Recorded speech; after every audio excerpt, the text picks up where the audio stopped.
Você puder, eu estou impactado com essa canção, mas muito. Um estado assim de The Spirit of the Lord is here. Te adoramos, Senhor, e glorificamos o Teu nome, porque o Senhor está aqui nesse lugar. As evidências estão ao nosso redor. E os milagres podem acontecer porque o Senhor está aqui. Prepara o nosso coração, Senhor, abre o nosso coração a Deus. Obrigado por essa canção tão linda. Obrigado por quem a compôs um dia, Senhor, que nós não sabemos as circunstâncias. Obrigado pela forma tão ungida que os irmãos a interpretaram aqui para nós. Obrigado porque o Espírito do Senhor está sobre eles. O Espírito do Senhor está nesse lugar. Encoraja, Senhor, levanta o abatido, salva o perdido, dá significado para viver, vem de encontro com as nossas necessidades. Ó Deus, as pessoas que estão tão distantes, acompanhando através da mídia, lá na casa, no local de trabalho, não importa onde eles estiverem, alcança-os agora com essa mesma atmosfera que está nesse lugar. Que há uma atmosfera aqui, Senhor, que eu gostaria tanto que eles sentissem lá onde eles estão. Em nome de Jesus, Espírito de Deus, agora fala conosco. Faz a Tua palavra se tornar viva, Senhor, para mim e para quem vai ouvir. Comunica, Senhor, conosco aquilo que o Senhor quer apenas. Me impeça de colocar qualquer coisa que não venha do Senhor. Tenha misericórdia e me ajude, ó Deus, a falar aos Teus filhos que precisam ouvir uma voz que não seja a minha, a do Senhor. O Espírito do Senhor está nesse lugar. Louvado seja o Teu nome. Em nome de Jesus. Amém. Primeira Epístola de Pedro, capítulo 3, versículo 15. Um verso apenas, mas muito significativo. O texto sagrado diz assim: antes, irmãos, santifiquem a Cristo como Senhor nos vossos corações e estejam sempre preparados para responder com mansidão a qualquer um que perguntar a razão da esperança que há em vocês. É mais ou menos esse o texto, está lá para vocês? Ok? Então vamos pensar ele novamente. Primeiro de tudo, nós precisamos santificar Cristo como Senhor da nossa vida. Não há esperança, nós vamos falar sobre esperança hoje. Não há esperança sem Cristo. Esperança sem Cristo, ela é passageira. Ela é agredida, roubada, tirada, destruída pelas coisas que nós conhecemos tanto, que nós chamamos as tempestades da vida. Existem pessoas aqui, sem querer expor a vida de ninguém, apenas pelo contexto de ter um grupo tão diverso de pessoas, que certamente já enfrentaram um momento de total desesperança. Pessoas que chegaram no limiar da sanidade, na beirada do precipício existencial. Tenho certeza, só porque somos gente, pessoas que lutam, que sentem, que sofrem, que enfrentam, que vão, que vêm, que são abordados pela vida, que não pedem licença para interferir na vida de nenhum de nós. Então nós precisamos santificar a Cristo como Senhor Jesus no nosso coração. Estarmos sempre preparados para responder a qualquer um que pedir qual é a razão dessa esperança que há em você. O problema é que para muitos essa resposta viria vazia. Ela sairia como um som oco. Por quê? Porque não há esperança no coração. Existem entre nós, e entre nós é genérico, entre nós pode ser o nosso lar, entre nós pode ser a nossa igreja, entre nós pode ser o nosso trabalho, entre nós pode ser o nosso ciclo de amigos, que a esperança já se foi. Há um episódio que eu li muito tempo atrás, vai faltar alguns dos detalhes aqui, de um submarino que depois de fazer a sua campanha na Segunda Guerra Mundial, retornou aos Estados Unidos para um porto aqui em Virgínia, que era o seu port of call, o lugar que ele tinha que ficar atracado.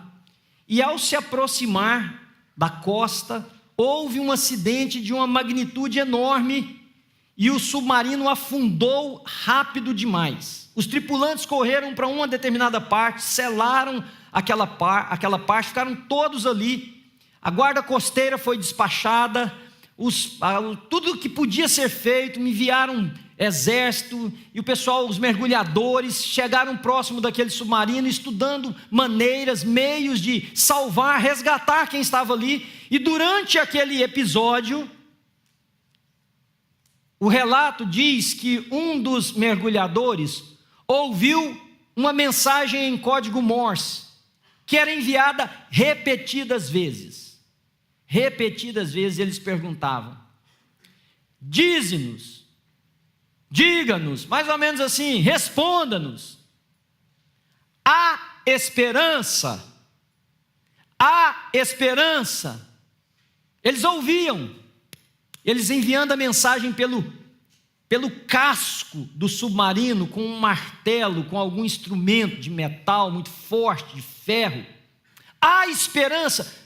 E quando eu li aquela citação pela primeira vez, eu tentei imaginar o que estava passando no coração daqueles homens trancafiados naquele pequeno compartimento de um submarino, já completamente submergido, afundado pelas águas, com água já em todos os compartimentos daquele canto. O que eles queriam saber? Vale a pena lutar?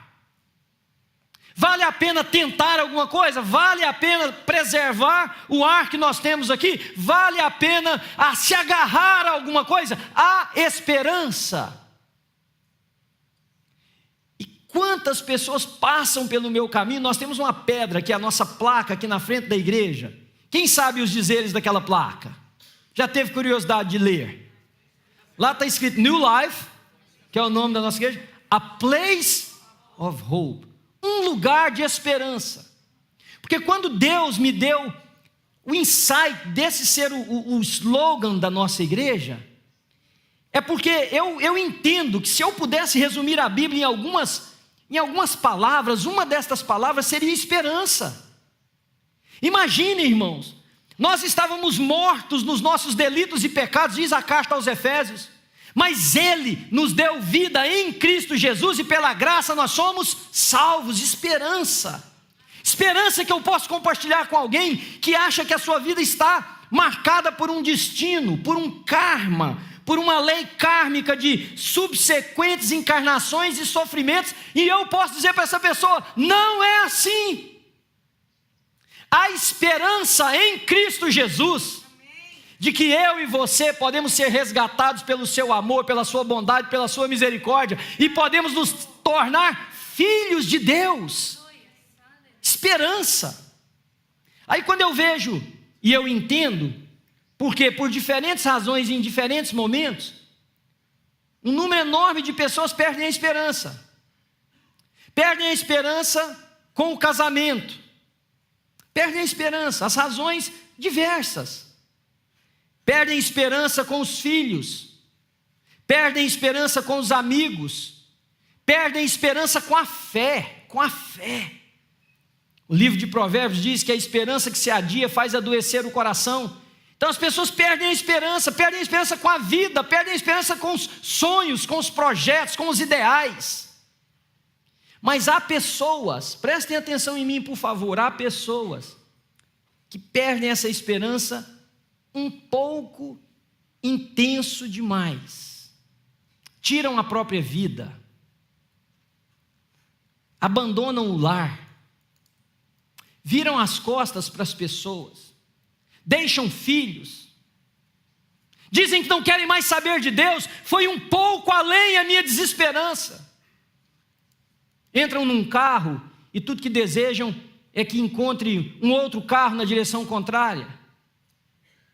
Pensam em tirar a sua vida, se não no sentido literal, em pelo menos no sentido existencial, ser sugado do lugar onde eles estão para um vácuo em qualquer lugar desse mundo, porque vai ganhando. Perdem a esperança e desistem, perdem a esperança e abrem mão de tudo que foi construído, que foi edificado, perdem a esperança e dizem que já não vale mais a pena.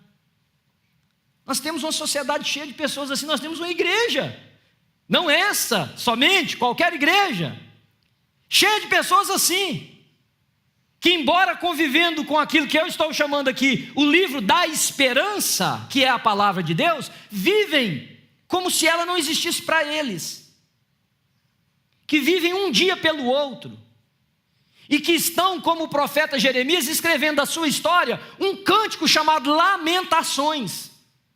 A história da vida se torna um lamento, uma dor, um derramar de angústia. A pessoa sem esperança, ela é triste. A pessoa sem esperança é sem empolgação. A pessoa sem esperança é uma pessoa sem sonhos. É uma pessoa que parece que vê a vida monotônica. Ela não consegue enxergar as cores. Ela é uma pessoa sem objetivos definidos. E me perdoem os psicólogos que aqui estão pela minha simplicidade de colocar isso. E a você que talvez sofre nesse momento, usando, por falta de uma palavra melhor, esta coisa que nós chamamos de depressão nas pessoas. Quando você tiver a oportunidade de conversar com alguém vivendo um quadro desse, você vai ver que toda a pintura, e eu não estou querendo minimizar a dor, o problema de ninguém, e nem a necessidade que essas pessoas recebam o tratamento adequado, mas você vai poder pegar um ponto em comum. Parece-lhes que a vida foi fechada. Parece que o que tem diante dos olhos deles é uma cortina densa, escura, não vem mais a luz. E eles dizem de uma maneira ou de outra: chegou no fim, não tem mais esperança. Não tem mais esperança. Agora, como pode pessoas que ouvem falar de um Deus tão amoroso, tão bondoso, tão misericordioso, tão maravilhoso, que no nosso caso estruturamos uma igreja em torno disso, de dar esperança para as pessoas, como pode a gente abrir mão das áreas mais preciosas da nossa vida? E ouçam-me com carinho. Eu já contei aqui na igreja, eu fui criado numa família que se falava muito provérbio, muito ditado, sabe aquelas coisas de, né? E a minha mãe falava assim, porque eu ouvia muito do meu pai, mas esse é da mamãe. Ela falava assim: meu filho, para tudo na vida tem jeito, a não ser para a morte. E eu, menino, escutando aquilo, guardei. Por quê? Porque se tudo para a vida tem jeito a não ser a morte, pela certeza de que todos nós passaremos por ela, por mais que a gente tenta prorrogar, eu não posso desistir de sonhos, projetos, ideais, porque me faltou esperança. E eu não posso desistir sabendo que existe uma fonte inesgotável de esperança para mim. Então, quando você diz perdi a esperança, eu acho que você está dizendo Deus morreu. E aí eu me lembro da história do Dr. Martin Luther King. Se não me falha a memória, o nome da esposa dele era Loretta. Ele chegou em casa numa daquelas marchas, daqueles movimentos, e ele chegou em casa, assim, é tipo pastor depois de culto de domingo. Tira o paletó e se esborrachou no sofá lá, com a cara de... tem um escritor americano que diz PMS, Post Message Syndrome. Não é o PMS das mulheres, a pessoa chega assim, porque às vezes a gente está pregando e eu estou vendo você namorar. Eu estou vendo que você está me olhando aqui, mas seu olho está lá na praia. If you know what I'm saying. Entendeu? Ou está naquela costela que já está lá na sua casa no forno, preparando. E aí a mulher dele veio de lá e falou assim: meu bem, vamos falar aqui num goianês, né? Meu bem, o que você tem? Aí ele disse assim: eu desisto. Eu desisto. Leia a biografia dele depois, você vai ver isso. Eu desisto. Desisto de quê? Desisto. Não vai dar certo. Essa não é uma nação inclusiva. Essa é uma nação ângulo, essa é uma nação branca. O negro não tem vez, não tem voz, não tem lugar. O negro é estigmatizado, não adianta. Eu não vou conseguir. Aí a mulher dele, porque tem umas mulheres, gente, que é pedra 90, né? Não, eu só estou elogiando. Essa pedra 90, caladinha, foi lá dentro. trocou de roupa e voltou. Só que ela veio toda de preto, com um véu preto na cabeça, todinha de preto. Aí ele olhou para ela e falou assim: ué, que é isso, meu bem? Ficou doida? Ela falou assim: não, estou de luto. E ele disse: ué, mas luto por quê? Quem morreu? Ela falou: Deus. Aí ele disse: você está louca, mulher? Deus morreu? Deus está vivo. Ela apontou o dedo no nariz dele e falou assim: então haja como tal. Vocês estão entendendo o que é uma mulher agora perto de 90 que eu falei, gente? Esperança, nós precisamos de esperança. E a nossa esperança não pode estar apegada em coisas. Maldito o homem que confia no homem e põe no braço mortal o seu sustento. O nosso sustento vem do Senhor. Eleva os meus olhos para o monte, de onde me virá o socorro? O meu socorro vem do Senhor que fez os céus e a terra. Nós somos abençoados, amparados, ajudados, cuidados pelas pessoas que expressam a glória de Deus. Mas você se entristece porque perde o emprego, você quer perder a vida porque o amor se foi. Então hoje eu queria, nessa nossa reflexão rápida, apontar para você, só apontar, porque eu sei que você sabe, você tem os seus, você tem o seu endereço, você tem a sua metodologia, você sabe o que rouba a esperança. Eu poderia chamar dos ladrões da nossa esperança, coisas que nos incentivam, que nos impulsionam, que nos estimulam, que nos empurram a viver de forma desesperançada. Aponto alguns de fazerem coisas absurdas. Quais são essas coisas? Primeiro, é quando parece que ninguém se importa com o que você está vivendo.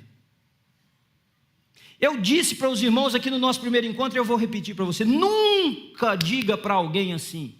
A pessoa está derramando o sofrimento dela para você, e você diz para ela assim: eu sei o que você está sentindo. Você não sabe, a menos que você tenha passado pelo que ela ou ela estão passando. O que sabe você da dor de um pai enterrar um filho, se você nunca foi no cemitério descer o seu na cova? O que sabe você de uma noite passada sozinho, se você nunca foi abandonado? O que sabe você do desprezo e do desamor que alguém tem que encarnar, se isso nunca aconteceu com você? O que você sabe, você imagina? Há um escritor que ele diz que sobre o deserto, só pode apontar o caminho para fora do deserto quem esteve lá. De outra maneira, nós só imaginamos.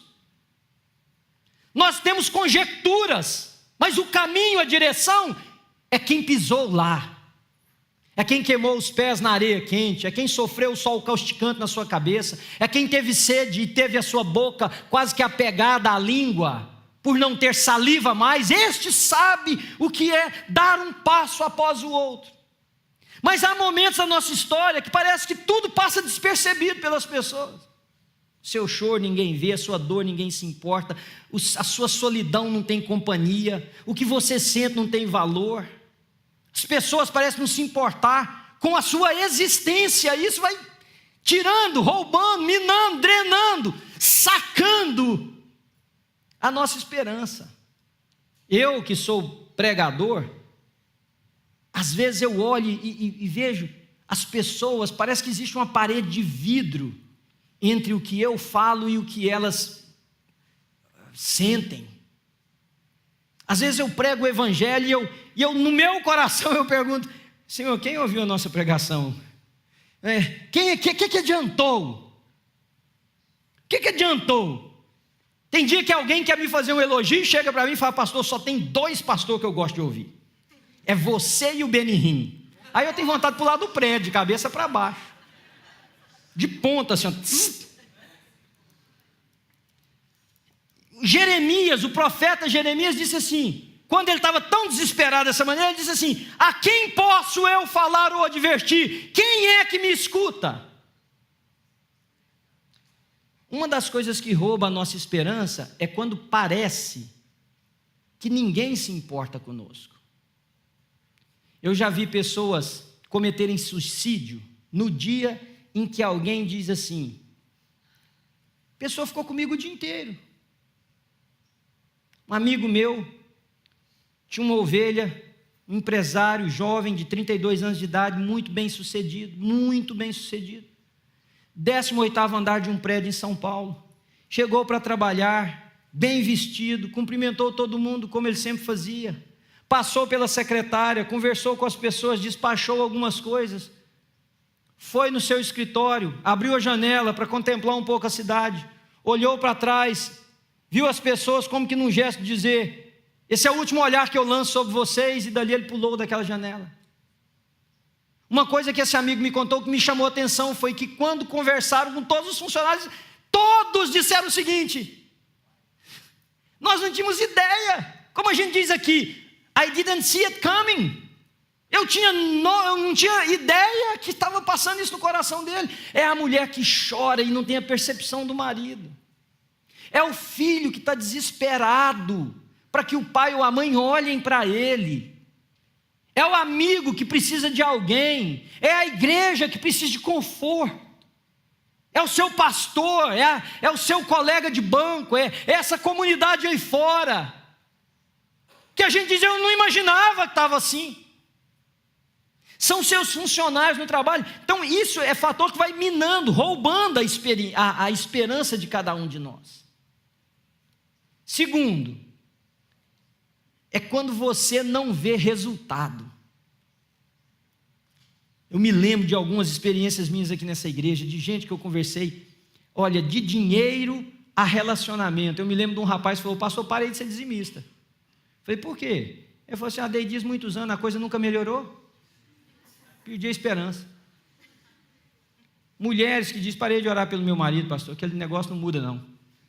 Marido que diz da mulher: não vai ter jeito. Pais que dizem de filhos, filhos que dizem de pais, amigos que dizem um do outro, marido e mulher que olham para o casamento e diz: não muda, tem resultado. Não vê resultado do trabalho, não vê resultado das finanças, não vê resultado do casamento, do ministério, do que você exerce, do pastorado. Olha o que Isaías disse, capítulo 49, versículo 4. Eu disse para Deus: tenho me afadigado sem qualquer propósito, tenho gasto minha força em vão e para nada. Então, quando você se esforça e não vê mudança, a sua esperança começa, como a gente faz com a música, fading, né? vai apagando, vai declinando. Miqueias foi mais longe e usou uma palavra mais pesada no capítulo 7, versículo 1. Ele diz assim: que desgraça a minha, sou como quem colhe frutos de verão na respiga da vinha. O que ele está dizendo para você que não tem familiaridade com esse texto? Eu fui numa árvore que deveria dar fruto do verão e encontrei fruto do inverno, ou seja, não tem. Ele continua dizendo: não há nenhum cacho de uvas para eu provar, nenhum figo novo que eu tanto desejo. Miqueias está dizendo o seguinte: essa coisa chamada desgraça que ele se instituía, era porque o resultado do labor dele não ia a lugar nenhum. Pessoas que desistem de orar, porque oraram 5 anos, 3 anos, 2 anos, 10 anos por uma coisa, não viu o milagre. A esperança começa a desaparecer. O texto de Provérbios que eu citei agora há pouco: a esperança que se adia faz adoecer o coração. Tem uma outra tradução que faz murchar o coração. Terceiro, quando há oposição. Já viu quando você está empolgado, esperançoso, lutando por uma coisa, e alguém vem? Você conhece alguém que tudo que você fala, a pessoa fala assim: vai dar certo? Não. Conhece alguém assim? Com as suas devidas variações? Não. Eu vou ali, dá errado. Vou fazer isso, já vi muita gente fazer, nada deu certo. Vou tentar esse emprego, muitos já quebraram nesse lugar seu. Vou fazer essa profissão, tem gente sobrando. Conhece assim? Não. Tem, gente, existe esse ser. Mas existem outros tipos de oposição. Porque uma coisa é você lutar com a oposição dos seus inimigos, você já espera. E agora quando a oposição é interna? Das famílias, dentro da própria igreja. Eu já conversei com pastores que me dizem: pastor, eu não deixo de pastorear porque eu não tenho como sobreviver. Porque o que eu estudei? Eu estudei teologia. Eu vou usar teologia onde? Fora do contexto da igreja. E aí eu pergunto: mas por que isso? Eu falo: porque eu não aguento mais embate, eu não aguento mais luta, Eu não aguento mais oposição. Eu perdi a esperança de que vai haver uma igreja que vive em paz, que os membros dela sonhem com crescimento, sonhem com bênção. É gente brigando por uma coisinha desse tamanho, a pessoa se opondo sem motivo nenhum, fazendo partido contrário que nunca ajuda e não leva a lugar nenhum. Então eu não aguento, mas como é só o que eu sei fazer. Agora você imagina, o que é a vida de uma pessoa que diz é só o que eu sei fazer? São as mulheres que me dizem, sabe por que eu não largo? Eu não tenho como sobreviver. É o homem que fala, sabe por que eu não largo daquela mulher? Porque eu não tenho nem... Se ruim com ela, pior sem ela. Já imaginaram o que é a vida chegar num estado desse, queridos? E quem sabe a sua é uma dessas aqui. Neemias estava tentando reedificar os muros de Jerusalém, colocar a porta, os inimigos da própria tribo de Israel que se levantaram, outros povos do lado, os arábios, tinha um outro amonita que vivia entre eles, começaram a caçoar do que ele estava dizendo, e disse assim, esse muro que você está levantando aí, ó, se vier uma raposa com um rabo, ela derruba o muro. Ou seja, isso aí não vale nada. Quarto, ladrão das nossas esperanças. Quando seus planos são frustrados. Você semeou muito, colheu pouco. Você desejou muito amor e recebeu traição. Você quis demais uma coisa e não deu certo. É mais ou menos quando você vai passear num lugar, numa cidade, que te contam que a cidade é maravilhosa, que é a coisa esplendorosa, você chega lá e fala assim, isso aqui? Vocês acreditam que eu conversei com uma pessoa que foi em Paris um dia e falei assim, e aí, o que você achou? Porque eu fui falando das belezas que eu tinha achado em Paris, do romantismo da cidade, aquela coisa toda. O cara virou para mim e falou assim, pastor, eu vi lá um monte de ferro. A Torre Eiffel, um monte de ferro. Exatamente, está no olho de quem vê. Ou você vira para mim, para qualquer pessoa, e fala, a Torre Eiffel é um monte de ferro. Olha o que Jó disse com relação a isso, essa frustração. E aí, olha, para nós, e aí eu digo para nós, ontem eu conversando com os meninos, que tudo na faixa de 17, 18, 19 anos de idade, eu falei, gente, porque nós os velhos, aí eu fiquei pensando, Manuel, você já está se auto-intitulando de velho, mas quando você tem 51 anos de idade, eu podia ser pai da maioria deles. É quando a gente olha para a vida e diz assim, passou. Irmãos, isso vai roubar a esperança de muitos de vocês. Você vai olhar para 15 anos de casado e diz assim, o que foi isso? Você vai olhar para os seus filhos que cresceram e você não abraçou, não dividiu momentos, não celebrou conquistas, não esteve presente em coisas que para os outros não valiam nada, mas para você era tudo. Frustração. Jó disse o seguinte, foram-se os meus dias, os meus planos fracassaram, como também os desejos do meu coração foram, passou, não pega mais. Onde está a minha esperança? Quem poderá ver alguma esperança para mim? Entenderam? Essas são as áreas que vão roubando a nossa esperança. Quem poderá ver esperança para mim? Eu quero 10 minutos seu para te mostrar 3 antídotos contra isso, e se Deus iluminar o seu coração, eu tenho convicção que você vai sair desse lugar transformado. Primeiro, encontre na palavra de Deus uma promessa para você. Irmãos, eu disse e repito, a Bíblia é um livro para todos, mas quando eu leio, quando eu sento numa cadeira, quando eu estou no meu carro, estacionado em algum lugar, sentado na beirada da estrada, não importa, deitado em qualquer lugar, e eu abro a minha Bíblia, ela é para mim. A Bíblia é um livro para todos, mas quando você medita nela, ela é a palavra de Deus para você. Você precisa encontrar nela uma promessa para a sua vida. A Ana vai entender o que eu estou dizendo, porque isso foi uma promessa de Deus para nós. Lá no livro de Isaías 43, 2, diz assim, quando você atravessar as águas, eu estarei com você. E quando você atravessar os rios, eles não o encobrirão. Quando você andar através do fogo, Você não se queimará, e as chamas não o deixarão em brasas. Eu sempre tive muitas inseguranças, muitas questões comigo mesmo. Esse ministério, irmãos, eu achava que esse negócio não ia dar certo. Desde o início. Nosso início foi, quem olhasse ia falar assim, ó, esse aí com o rabo da raposa derruba mesmo.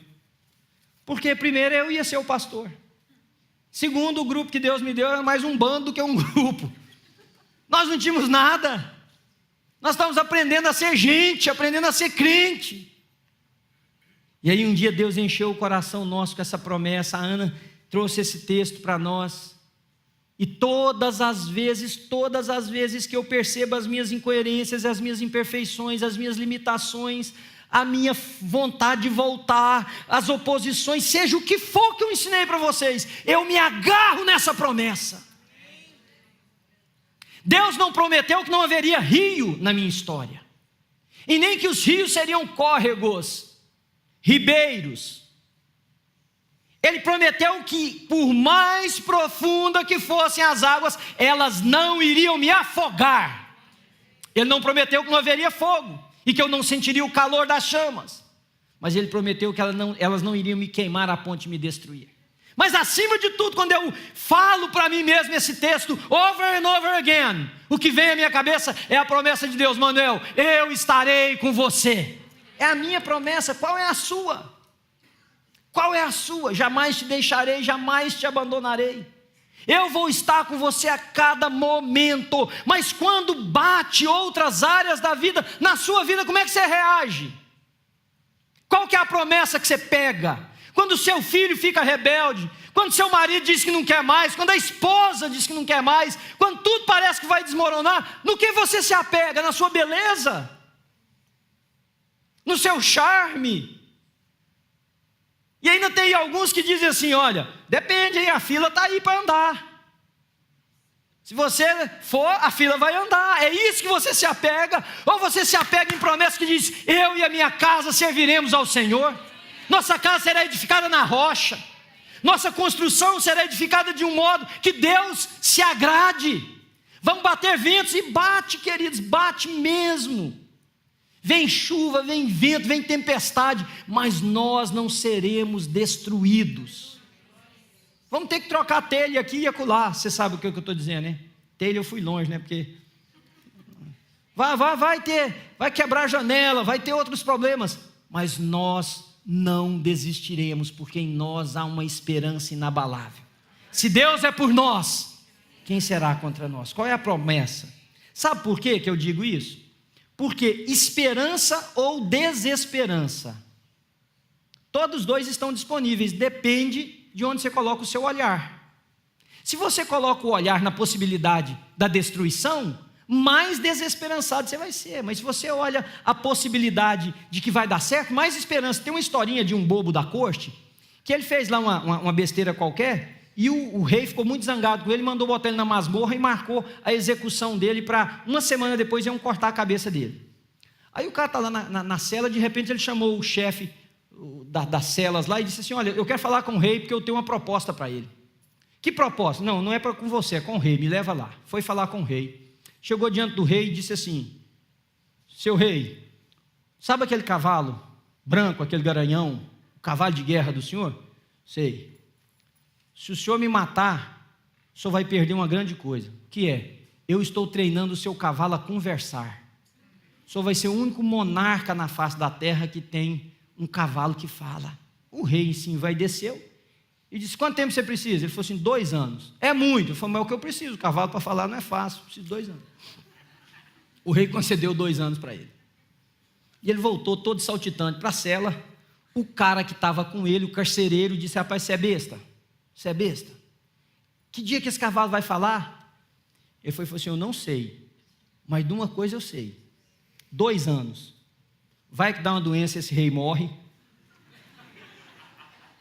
vai que um outro reino invade esse reino aqui, e toma posse daqui, sei lá, vai que acontece qualquer coisa, vai que em 2 anos esse bucéfalo fala, esperança, sei lá o que vai acontecer, vai que esse troço conversa mesmo. Qual que é a sua esperança? Segundo, viver sem propósito. A maioria das pessoas que eu encontro, elas vivem um dia pelo outro. Elas não têm propósito para viver. E quando eu digo propósito, não é assim, meu propósito é comprar aquela casa. Não é de bens que eu estou falando. Propósito como gente, como ser humano. Sabe o que mais me perturba como pastor? Porque lá fora eu sei que é o que a vida define. Mas quando eu leio o que Paulo escreveu, irmãos, não vos conformeis com este século, mas transformai-vos pela renovação da vossa mente, para que vocês possam experimentar qual seja a boa, perfeita e agradável vontade de Deus para a sua vida. E a palavra ali, século, é uma palavra grega que quer dizer status quo, pensamento dominante nessa época. E eu vejo cristãos que vivem sem propósito. Deus te criou para alguma coisa.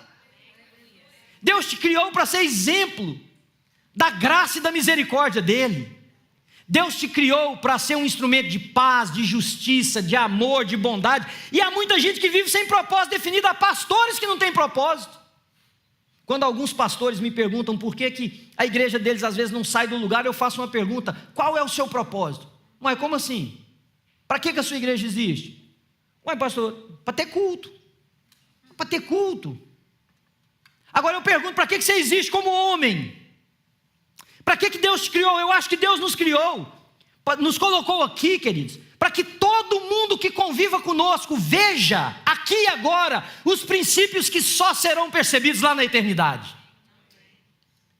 Céu, nós começamos a trazer pedacinhos dele para cá, para nossa casa, para o nosso trabalho, para os nossos amores, para os nossos relacionamentos, para a nossa igreja. E aí sim, o que acontece? Quando a vida aperta, e ela aperta, quando os problemas tentam esmagar, sabe o que você diz? Eu vivo para algo maior. Muita gente vivendo para o seu próprio umbigo, em si mesmada. Por que eu vivo?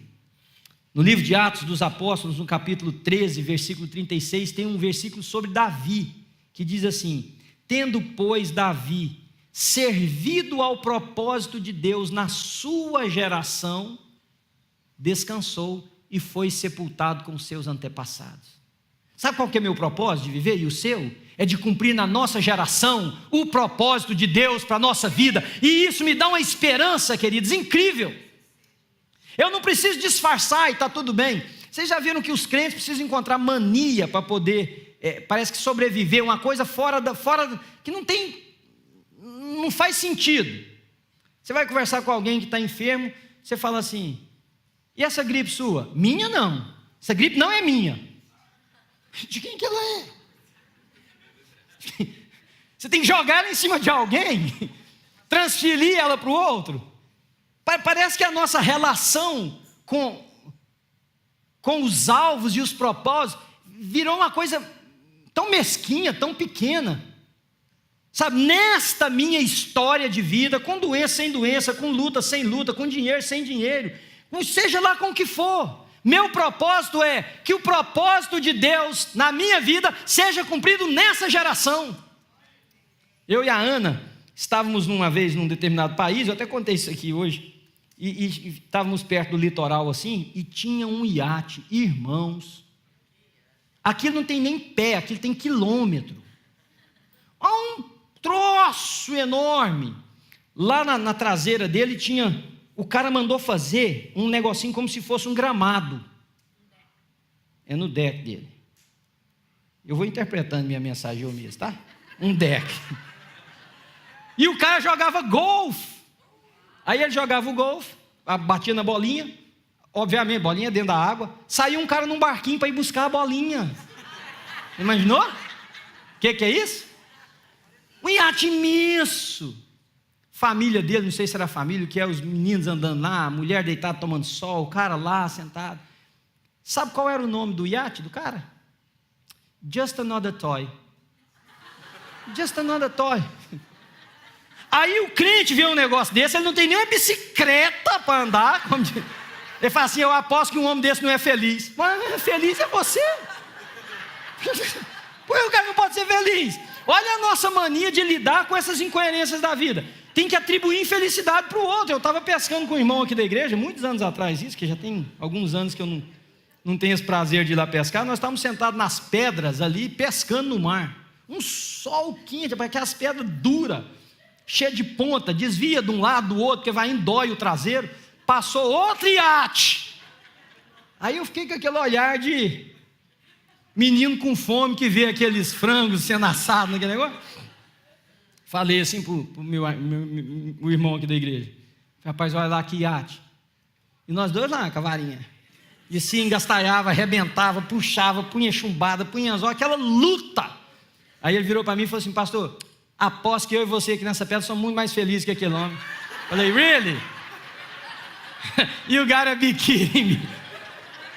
Pô, o cara não pode ser feliz. Porque parece que para a gente validar a nossa situação, para ter esperança, olha bem, nós estamos lá os dois, desde 4:30 da manhã, nem um peixe, uma raiva, porque já tinha perdido uns 500 anzóis chumbados, o braço já estava doce de tanto, quem pesca por aí sabe o que eu estou falando, mas para justificar, a gente tem que atribuir ao outro uma coisa ruim para a nossa ficar melhor. É como assim: eu tenho diabetes, mas você tem câncer, por exemplo, seja uma coisa mais ou menos desse nível. Parece que para a gente se sustentar, a gente diminui o outro. Por quê? Porque nós não temos propósito. Não, querido, por que o cara não pode ser feliz? Eu acredito até que ele seja muito feliz mesmo. Muito feliz. Agora, não quer dizer que eu também não possa ser feliz no meu contexto. Agora, o que é o ponto com isso? Que é o terceiro. Você precisa aprender. Você precisa aprender a redefinir sucesso. O que é sucesso para um não é para o outro. Porque tudo depende daquilo que você sonha na sua vida. Por exemplo, quem canta, tem alguém que canta melhor. Aí você olha e fala assim: aquele lá é bem sucedido e eu não, porque eu não canto como ele. Quem prega, tem alguém que prega melhor. Quem preside, tem alguém que preside melhor. Quem cozinha, tem alguém que cozinha melhor. Quem constrói, tem alguém que constrói melhor. Tudo nessa vida. Se você acha que você é bonito, tem alguém mais bonito que você. Entendeu? Tem, irmãos. Agora, se você quer ter esperança para viver, aprenda a redefinir sucesso. Por quê? Porque se o seu sucesso for comparativo, eu e o cara do iate, eu estou lascado.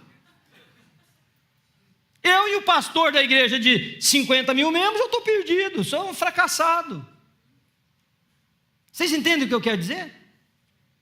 Você comparado com, sei lá, com alguém, no que você faz, muito superior, você fala assim: nossa, eu sou um fracassado, olha onde ele chegou e olha onde eu cheguei. Se você não aprender a redefinir o que é sucesso, a partir dessa perspectiva, e entendam, eu não estou falando que todo mundo que tem sucesso é ímpio ou é mau, não é isso. Mas o problema é que isso gera em nós inveja. E o crente não tem coragem de dizer que é invejoso. O livro de Provérbios diz assim: não se aborreça por causa dos maus, nem tenha inveja dos ímpios. O problema é que muitos crentes têm inveja do justo. Do justo.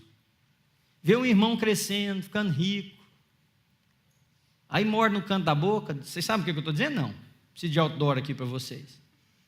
O problema é que quando você pensa que é o ímpio, você olha e fala assim: do ímpio para o justo. Mas e quando a pessoa é o justo? E quando o ímpio, na sua impiedade, é muito mais justo no sentido de justiça que você que se auto-intitula justo? Aí é que é o problema, né?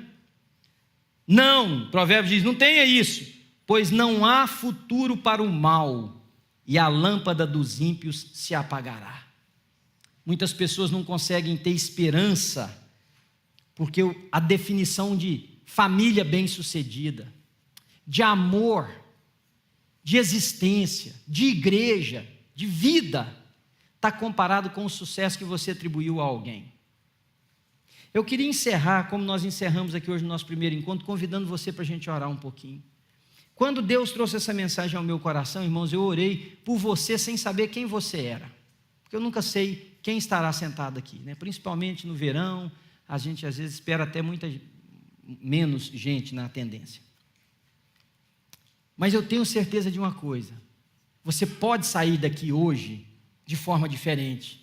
Você pode sair daqui com instrumentos, com ferramentas, para que você não deixe mais essa desesperança agonizar você a tal ponto que te leve a pular do precipício. E pular do precipício não é só tirar a vida, às vezes é tirar a vida de alguém. Eu converso com homens que estão prestes a sair de casa, com mulheres que estão abandonando o lar, e eu vejo no olho das crianças a profundidade do buraco da alma, e eu digo: não faça isso por eles. Aí a pessoa diz: eu não tenho mais esperança, eu tenho que fazer. Mas eu acredito que nessa manhã Deus pode pôr a mão na sua vida. Se agarre a uma promessa. Você pode achar que não tem, pastor, não tem nada que indique que isso aqui vai dar certo. Tem Deus, que é especialista em causas impossíveis, que cura doenças incuráveis, que muda situações, que derruba muralhas intransponíveis, que quebra os elementos da natureza com o poder da sua palavra, e a sua mão pode qualquer coisa. Acha uma promessa para você. Acha uma promessa de Deus na sua vida, para que você possa caminhar de forma sólida. Vamos orar? E eu queria pedir você que nós vamos encerrar em 2 minutos, mas não pensa assim, é oração para encerrar o culto, não. Então vou esperar acabar a oração. Eu queria convidar você para mergulhar na sua alma um pouquinho, para fazer uma viagem aí para o seu interior. E principalmente você que o peito está apertado, que os olhos, que são as janelas da sua alma, têm escorrido lágrimas que mostram a inundação que está no seu interior. Que você desse uma olhada lá dentro de você agora e dissesse: Deus, eu tenho sido levado de um lado para o outro. E estas coisas, poucas como esse homem citou e outras, eles têm tirado a minha esperança. Eu olho para o meu lar e eu não vejo mais esperança. Eu olho para a minha empresa e não vejo esperança. Mas o pior de tudo, Senhor, é que eu tenho olhado para a minha vida e não visto esperança. Não tenho percebido mais esperança. Parece que essa angústia ela é crescente, e parece que ela tem um efeito de acúmulo. Um dia é pior do que o outro, e parece que quando eu começo a me levantar, vem uma outra onda, Senhor, como o mar, e me leva de novo para o fundo e para a areia. Tem misericórdia, Senhor, da minha vida. Eu quero ter aquilo que o versículo diz: irmão, santifique a Cristo como Senhor das vossas vidas, e estejam sempre preparados para responder com mansidão a qualquer um que vos pedir a razão da esperança que há em vocês. Por que no meio da tempestade você está assim? É porque aquele que abriga, aquele que está no esconderijo do Altíssimo, à sombra do Onipotente, descansará. Porque ainda que eu ande pelo vale da sombra da morte, eu não temerei mal nenhum, porque tu estás comigo. Senhor, põe essas promessas no coração de alguém aqui nessa manhã, Senhor. Alguém que precisa de esperança, alguém que sente que o amor vazou, foi embora, a admiração desapareceu. Em nome de Jesus, Pai querido, põe a tua mão, derrama uma promessa no coração dessa pessoa. Abra os olhos dele ou dela, Senhor, nessa manhã. Porque se forem as minhas palavras, não tem efeito nenhum, mas se o Senhor for na frente, Jesus, se o Senhor falar, se esse Espírito que nós cantamos aqui, que está ao nosso redor, He's all around us, He surrounds us.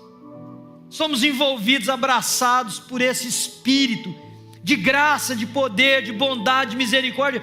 Ó Deus, se este Espírito vier sobre nós nessa manhã, a miracle can happen.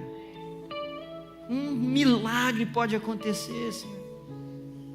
Diante das mesmas circunstâncias, diante do mesmo espírito espelho, quadro da vida, a pessoa se levantar e dizer: eu sei em quem tenho crido, estou bem certo que Ele é poderoso para guardar o meu tesouro até o dia final. Que alguém aqui nessa manhã possa dizer: Senhor, eu te conhecia só de ouvir falar, mas agora os meus olhos te veem, e eu sei que o meu Redentor vive e que por fim se levantará. Obrigado, Senhor, porque esse ambiente aqui chamado de New Life, nós temos tentado fazer dele um lugar de esperança. Que o Teu nome seja glorificado nas nossas vidas nessa manhã. Que a graça do Senhor alcance alguém aqui. Obrigado, Senhor, pelas canções, pelas orações, por tudo que nós tivemos.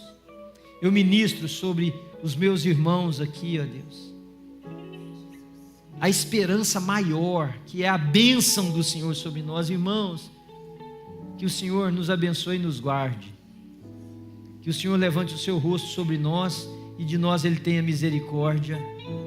Que o Senhor sobre nós levante a sua face e nos dê a paz, que excede todo entendimento e que guardará a nossa mente e coração em Cristo Jesus, não somente hoje, mas todos os dias das nossas vidas.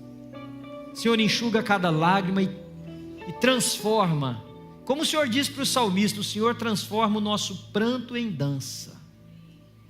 Essa lágrima possa promover esperança no coração, ó Deus. Senhor, queima o coração de pessoas aqui, dá brilho nos olhos novamente, Senhor. Paixão por Ti, primeiro amor, paixão e amor pelos outros, desejo de reconstruir, de restaurar.